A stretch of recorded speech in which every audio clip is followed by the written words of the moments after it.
တကယ်ကြောင်းလုံးမင်္ဂလာပါကျွန်တော်ဒီနေ့မှာဆိုရင် TikTok ကြည့်ရင်လည်းဒီ Andrew Yan ဆိုတဲ့ TikTok ကတယောက်ချက်ပြထားတဲ့ငဖယ်တူကျော်လေးကိုမြင်ပြီးတော့လိုက်လောက်စားချင်တာနဲ့ City Map မှာတွားပြီးဝယ်ပါတယ်ဖြစ်ချင်တော့ City Map မှာငဖယ်ချင်းမရှိဘဲနဲ့ငမြစ်ချင်းချစ်ပဲရှိတာကြောင့်ကျွန်တော်တွေ့တာနဲ့ဒီနေ့ဝယ်ပြီးတော့ဒီနေ့လှုပ်စားလိုက်ပါတယ်ပထမဆုံးကြက်ဥတစ်လုံးကိုကောင်းမကောင်းဖောက်ထားပေးပါ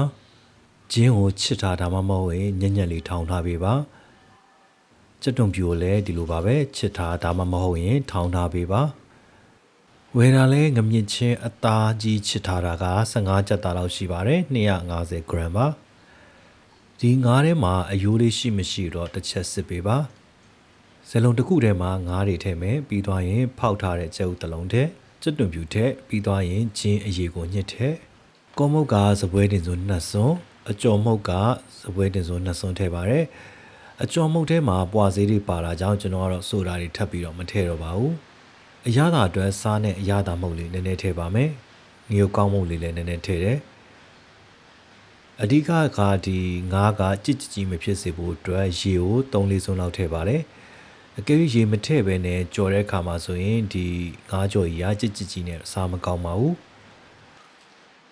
ကျွန်တော်ကြည့်လိုက်တော့အယောင်သိမ့်မလာတာကြောင့်စနွေးမုတ်လေးနဲ့ငယ်ထည့်လိုက်ပါတယ်ပြီးသွားရင်15မိနစ်လောက်နေပေးပါမယ်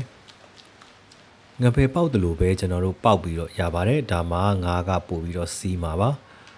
နောက်တစ်ခုကကြတော့ကျွန်တော်တို့ဒီငဖယ်တူကျော်လို့ဖြစ်တဲ့အတွက်ကြောင့်ငါးနည်းနည်းနဲ့သူတို့ဒီအမှုန့်များများနဲ့ကြော်တာဖြစ်ပါတယ်အဲဒါကြောင့်အကယ်၍ကိုကအများကြီးကြော်ခြင်းနဲ့ဆိုရင်တော့ကော်မုတ်တွေအကျော်မုတ်တွေကိုပို့ထည့်ပေးပါငဖယ်ကြော်တဲ့အခါမှာစီမပူဘဲနဲ့ထည့်ရင်ငဖယ်တွေကမာသွားတတ်ပါတယ်ဒါကြောင့်စီကလုံးဝပူမှအခုလိုစွန်းလေးနဲ့ထည့်ပြီးကြော်ပေးပါ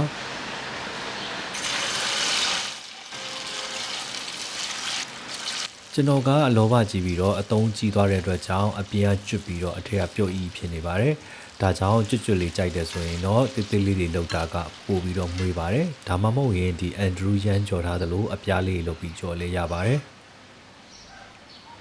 ဒါကြောင့်တခါတလေအိမ်မှာအစာပြေကြော်စားခြင်းနဲ့ဆိုရင်ကော်မုတ်တို့ကြုံမုတ်တို့ပို့ပြီးတော့ထည့်ပြီးတော့အများကြီးရမှာပါဒီကြော်လေးကပုံမှန်ဆိုရင်တော့ထမင်းဟင်းနဲ့စားတဲ့အကြော်မျိုးမဟုတ်ပဲနဲ့အစာပြေစားတဲ့အကြော်မျိုးဖြစ်ပါတယ်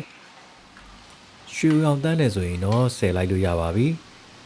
ကြော်ပြီးချင်းကျွတ်လေးစားမှတာပို့ပြီးတော့စားကောင်းပါတယ်အကယ်၍အဆက်ကြိုက်တယ်ဆိုရင်တော့ဒီငဖယ်ကြော်ထဲမှာငရုတ်သီးစိမ်းနှုတ်လေးဆင်းထည့်တာနာမည်လေးထည့်ပြီးတော့လဲကြော်စားရင်လည်းမှွေးမယ်လို့ထင်ပါတယ်အကျော်ကအထဲမှာအခုလိုမျိုးပွားပွားလေးဖြစ်နေပါတယ်ဗီဒီယိုလေးကိုအဆုံးထိကြည့်ရှုပေးတဲ့တကယ်ကြအားလုံးကျေးဇူးထူးပဲတင်ရှိပါတယ်တကယ်ကြအားလုံးချမ်းသာပျော်ရွှင်ကြပါစေဘိုင်ဘိုင်